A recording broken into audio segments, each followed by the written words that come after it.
حضرت مستورد بن شداد بیان کرتے ہیں، میں نے رسول اللہ صلی اللہ علیہ وسلم کو فرماتے ہوئے سنا، اللہ کی قسم آخرت کے مقابلے میں دنیا کی مثال بس ایسی ہی ہے جیسے تم میں سے کوئی اپنے انگلی سمندر میں ڈبوئے، پھر وہ دیکھے کہ وہ انگلی پانی کے کتنے مقدار کے ساتھ لوٹتی ہے۔ حضرت جابر سے روایت ہے کہ رسول اللہ صلی اللہ علیہ وسلم بکری کے ایک چھوٹے کانٹوں والے مردار بچے کے پاس سے گزرے تو آپ صلی اللہ علیہ وسلم نے فرمایا، تم میں سے کون اسے 1 درہم میں لینا پسند کرے گا؟ صحابہ نے عرض کیا، ہم تو اسے کسی معمولی چیز کے بدلے میں لینا بھی پسند نہیں کرتے۔ آپ صلی اللہ علیہ وسلم نے فرمایا، اللہ کی قسم، اللہ کے نزدیک دنیا اس سے بھی زیادہ حقیر ہے جتنا یہ بکری کا مردہ بچہ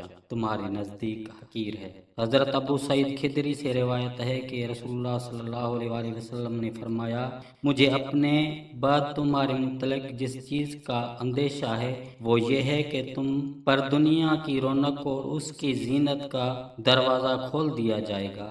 ایک آدمی نے عرض کیا، اللہ کے رسول، کیا خیر برائی کو ساتھ لائے گی؟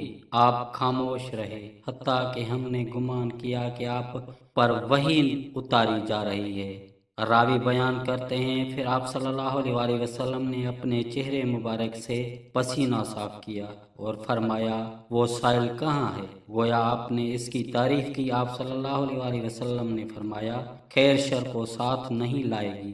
بے شک موسم ربی جو چارہ اگاتا ہے، اس سے وہ بعض چارہ جانور کو مار ڈالتا ہے، اپہارا کر دیتا ہے یا ہلاکت کر کے قریب کر دیتا ہے۔ البتہ سبز گھاس کھانے والا جانور کھاتا ہے حتیٰ کہ اس کے کوکھ نکل آتی ہے۔ وہ سورج کی طرف رخ کر کے جگالے کرتا ہے، گوبر کرتا ہے اور پیشاب کرتا ہے، اور وہ دوبارہ چرنے چلا جاتا ہے اور دوبارہ سبز گھاس کھاتا ہے۔ یہ مال سبز و شاداب شیرین ہے، جس نے اسے اپنی ضرورت کے مطابق لیا اور اسے اس کے حق کے مطابق خرچ کیا تو وہ بہترین مددگار ہے، اور جس نے اسے اپنی ضرورت کے بغیر حاصل کیا وہ اس شخص کی طرح ہے جو کھاتا ہے لیکن سیر نہیں ہوتا، اور وہ مال اور روز قیامت اس کے خلاف گواہی دے گا۔